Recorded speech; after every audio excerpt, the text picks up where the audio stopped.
Gideon, Mark, we're starting. Gideon, we're starting. Please have a seat. Please welcome a personal favorite friend, crazy collector of German Chazanut, who has supplied many of us with libraries of music. A lot of the Freimann-Sammlung, the books that are there, many of us have as a real live copy because of this guy, Dr. Ralph Selig. It's a pleasure to have you, an honor, and thank you for your time. Now, and one more thing which is important for the convention. Ralph has roots, family roots in Mannheim. You wanted to talk about that. Yes. Well, first of all, thank you all for coming. Okay. Thank you for coming. Well, it's my pleasure. Okay. I can't tell jokes. I'd be very serious. So, first and foremost, let me introduce myself, so just to get an idea of who I am, because I'm in reality a very private person. I really keep my cards to myself, and you know that's the way I was pretty much brought up. I was born in 1963. I was professor till now of math and computer science at Fairleigh Dickinson University. So for 39 years I was professor. And I was very, very, very lucky because I had a boss who really didn't, oh, it was on camera. I had a boss who really didn't care what I do as long as the math department, the computer science department was run. There was no balagan or alga. So in the 3 months of my summer break, I was able to go to Geiger College and work and train a lot of the rabbis and cantors, 2 of whom plus are sitting here. I'm looking around saying, wow, a lot of my students are here. All my sons, yeah. So anyhow, this I hope will self-destruct in 5 seconds. Well, now it's recorded. Oh, Now you're a record. Now you're a record. So anyhow, and what I've done over the years is not only have I worked with cantors and rabbis, but now I'm the music director and organist also in Prague. And the reason I'm telling you that is you'll see how the story flows. But I have to tell you, I was brought up in New York City in a Jewish synagogue called Habunim. Habunim was on the Upper West Side. It was a real German synagogue. When we did the Hakafa for Ono Adonai Hoshiana, this is how we walked, no smiling. Can you sing Ono Adonai Hoshiana? No. Hoshiana. And you couldn't dare, not Amenu, none of that. It was very formal, it was very dignified, and God forbid you were a child and you screamed, they would stop and you would show them the door. Okay, so, whoa, things have changed. So it was a very rigid congregation.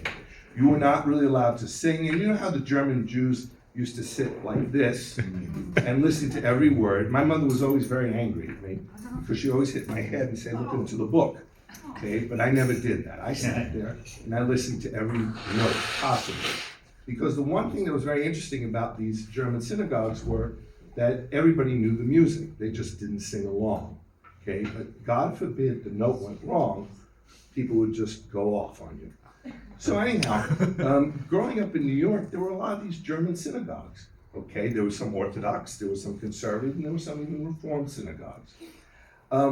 I will talk a little about the Mannheim tradition, why that's so important to me. First of all, my father was from Mannheim, my mother was from Berlin. Okay, so I think you should know that. But what's interesting is, with regard to the German Jews in New York, they were really in sections.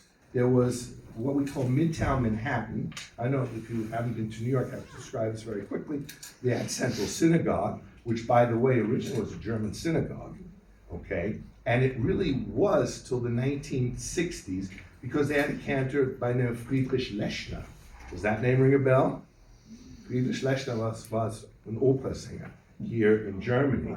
And a lot of these famous opera singers came to New York, okay? And what's interesting about what happened in Midtown Manhattan versus Upper Manhattan, because on Upper Manhattan, you had the Jews from Frankfurt. You had a lot of the Jews who came out towards the end. And what was interesting about the Frankfurt Jews they were either very Orthodox or very liberal. And the Orthodox synagogue, which is referred to as the Boya Synagogue, really did a lot of music of Lewandowski, but also of Yafet. Okay, so that music, by the way, somehow still exists in bits and pieces, if you will. Did they have children in a choir? Yes, in it Frankfurt? was alle Männer Chor. Yeah. Okay, I'll try not to speak German because I know everybody speaks English, but I always jump into German, it's die Muttersprache. So what's interesting was, yes, they did, but as this generation died out, so did the music, which we'll talk about also. But very quickly, then there was another synagogue called Temple of the Covenant and Hebrew Tabernacle. Temple of the Covenant is where Bob Abelson sang from 1967 till 1980. That closed. And Hebrew Tabernacle, which is still open until about 2021, because I was president of that congregation, still did a lot of this German music, okay, this Lewandowski music, all right? But I do want to go back to Habunim. And I have a very good trivia question to ask you, because you will go ooh and ah. Let me tell you that Habunim started in 1939, 1 year exactly after Kristallnacht. The founding rabbi was Hugel Hahn, and they had a cantor who lasted only 6 weeks because it's rausgeflogen. That means he flew out. Would anybody like to venture to guess who it was? What year again? 1939, he lasted 6 weeks. Manfred Lewandowski. This guy got it right on the Well, because he He's on it. flew out of synagogues. Yes. He didn't know how to sing his grandfather's his music. great uncle's music. So that brings me to a very interesting point. Who was the cantor afterwards? And that was Erwin Hirsch. Now, who was Erwin Hirsch? Well, Erwin Hirsch war der Kantor here in Mannheim. Everybody thinks of Hugo Adler. Well, that's true. Okay, Hugo Adler certainly was from 1921 till 1938, and then he went on to Worcester, Massachusetts. But there were two other important names. There was somebody by the name of Samuel Liebermensch and Erwin Hirsch. I have a very good friend sitting in this room who always tells me, well, how do you know this, Ralph? Yeah. And that's Mark Kligman. When I first met you would always tell me, how do you know this? You always said that to me. And how can you prove all this? Well, the question is, what was the music really like here in Mannheim in the 1920s, early 30s? Does anybody have an idea? What kind of Ritus was? Was it Berlin? If you really know your music, you'll know that there's a lot of different types of Ritus. Go ahead. Well, during my research, and this is where I can't prove it, but Habonim, after the destruction of the Fasanenstrasse synagogue, they imported a column in their building. That's correct. That is correct. They had a stein, a stone, and they had also a scroll that was desecrated from Hesse. This is something I've never found in any other synagogue, that they were not looking towards Jerusalem, they were looking towards Charlottenburg. And and so I never found anybody who could actually validate this from Habonim. I thank you very much. I'm going to validate something else from Habonim. You see, I've always said that the Shoah killed the people, but it didn't kill the music. So as Mark would always say, what was it really like here in Mannheim?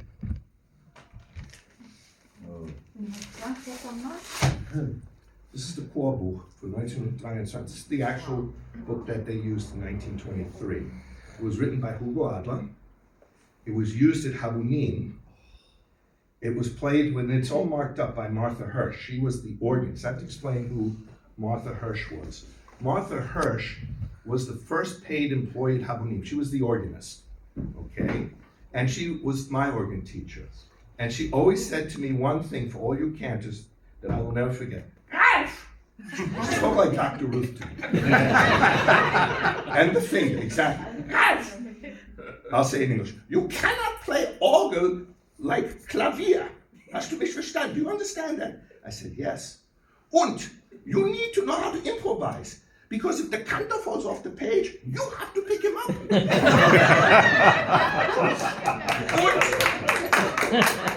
I haven't finished. That's my life. Und if you fall off the page, he has to pick you up. And believe me, I fall off that page many times. Now say it in German. Ja, Ralf, ich muss dir etwas sagen. Auf keinen Fall. That's how she always, when she was really annoyed at me, she would speak in German. Which was never. My students want to have a discussion at Geiger, unbeknown to me. What language does Ralph teach you? Well, he teaches us in English, but when he's annoyed, it goes right into German. So anyhow, this is the actual book from 1923. Okay, it is 103 years old. But I have to be very honest with you. I still play from this book. Where? In Prague. Because in Prague, we have brought back the tradition. The rabbi there is David Matzi, who was a student of mine at Geiger. When singt sehr sauber and schön. He's a good musician. His father was an opera singer. He doesn't read music that well, but he memorizes everything. So when he falls off the page, I have to pick him up. And when I fall off the page, he picks me up. But he tells me when I fall off the page, I have to turn up my hearing aids. So anyhow, this gives you an idea. To go back to what the tradition really was, es war der Süddeutsche Rituals here. Because what's in this book?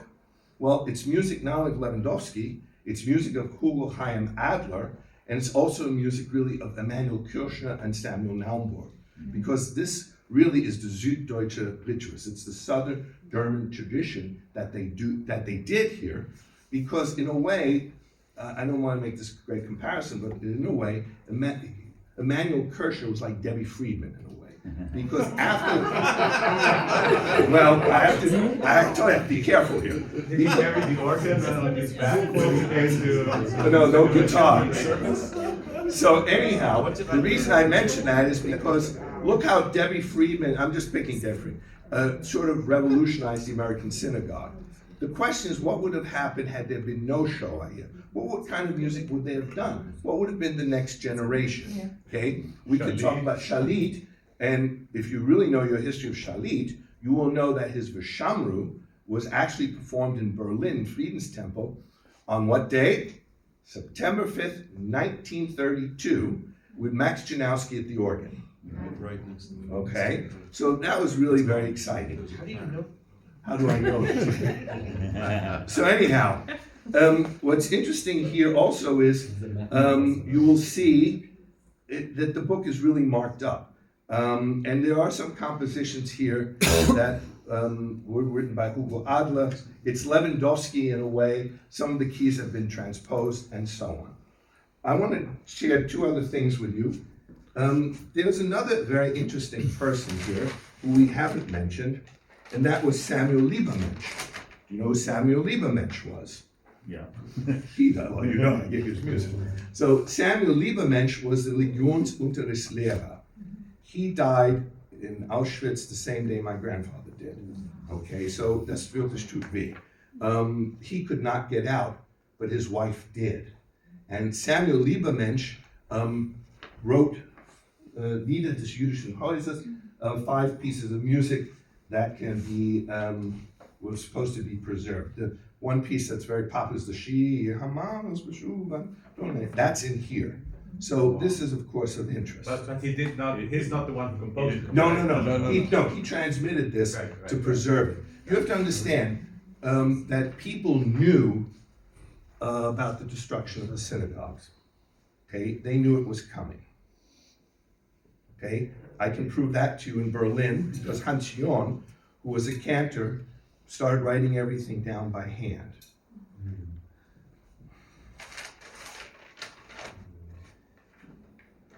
The next thing I have will absolutely blow you away. These are the menus. A menu is the programs that they did in Mannheim. right before the destruction. Come here. Read what it says at the bottom, loud and clear. Which? Das hier. Ende der, I can't read it. Yanim Noraim. Ende der Yamim Noraim in Deutschland. Fortsetzung in Olam Haba. This was from when? This is from Sukkot. This is from Shmini Atzeret and Simchat Torah. It is the actual programs that they did. What year is it? 1938. This is October 9th, Just before. 1938. 1 month exactly before. Okay? I put it on, I have the onion paper, I have the menus from it. And I have to tell you that the most important thing is to try and preserve all this. Okay? I know I have short time and I don't want to. Go on, that's all as you need.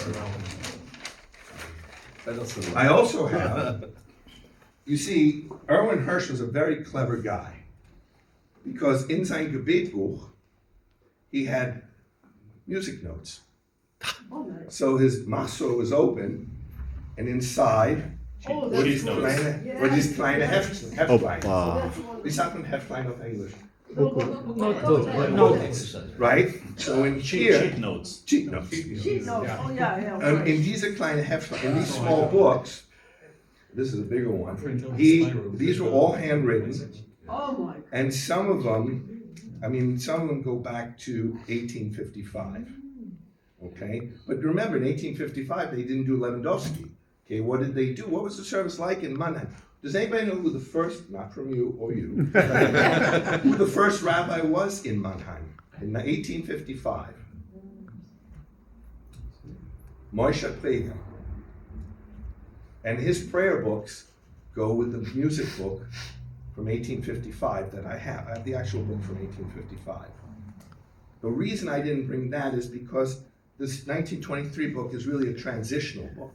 It transitioned to America, and now it transitioned back to Europe, okay? But it's very interesting to see what they did. They did most of the service in German, okay? Unbeknown to a lot of people. If you look at the books, you'll see, yes, there's Hebrew, of course, but there were a lot of German compositions.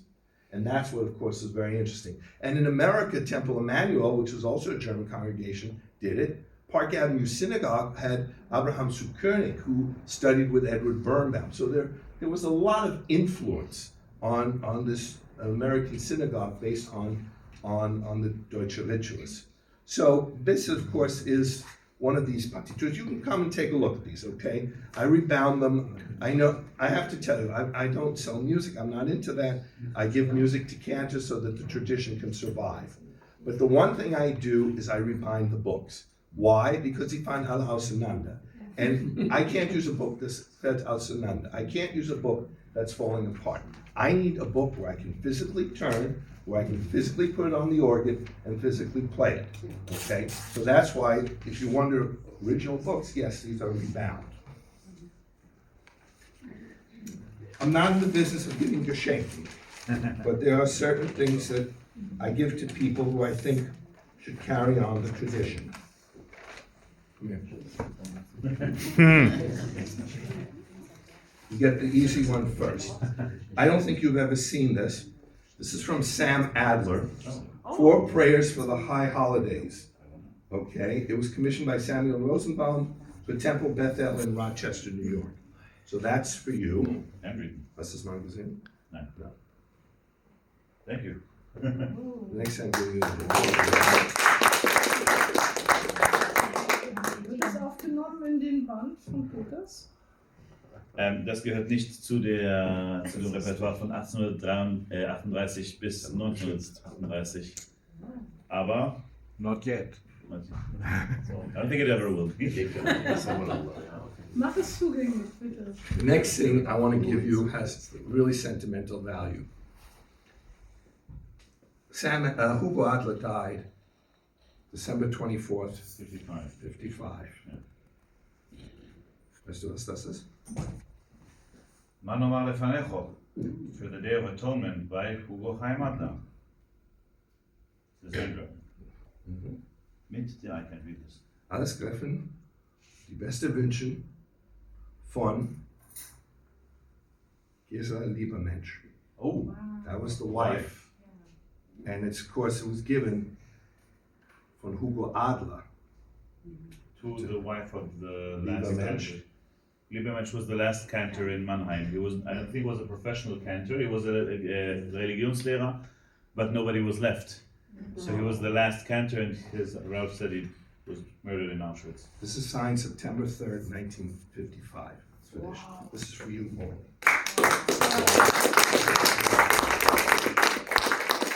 And the last thing I want to give you is the Geschenk. It's like the Price is Right. This one is $1, by the way. 99 cents on eBay. Congregation Habunim, like here, saw that this tradition was waning. So what we decided to do, believe it or not, is we went to Central Synagogue to make a professional recording. This is the recording Shirei Habunim. But in reality, it's die ganze Musik aus die Mannheim Synagoge. So what was done really in this partitur, with maybe one or two exceptions, is on Shirei Habunim. And the cantor Daniel Mutlu, who is in Central Synagogue, made a recording. It was a private recording, even though he made a CD and it's on the internet, called Shomreini El. And on there, of course, is a lot of the Emmanuel Kirshner music and a lot of the music we did at Habunim. I want to end very shortly with one thing. I want to play a 2.5-minute piece by Erwin Hirsch. It's on my phone, unfortunately. It's him singing Eitz Chaim Hi Lamahazikim Bo, he said, because this is really a tree of life. I really believe that as a tree of life, it's our responsibility to extend that. And of course, alle haben geweint when they heard this, but it's the sound of Erwin. You can hear it.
I will leave you with this thought. Irgendwann, irgendwie, irgendwo. I am very determined to keep this tradition alive. Somehow it speaks very loud to me. Irgendwann, irgendwie, irgendwo. Anywhere, anytime, exactly. And you know, it may be very hard, but I can prove to you one thing, that music really does go in cycles. And that, I have to tell you, es ist sehr schwer zu glauben. When I was 12 or 13 years old, and you would tell me I'm doing this, I would look to my parents and say, du bist total verrückt. You're totally nuts. But you know what? The music really speaks volumes to me. And I have a feeling, and I have an obligation to speak for those who can no longer speak. Okay? The music, we're Jews, we preserved the tradition for years and years and years. I realize we can't live in the past, but we have to respect the past. And we have to honor the present and work for the future. Wir sind einmal gefahren, I say this very strongly, wir sind einmal gefahren, wir fahren nicht ein zweites Mal.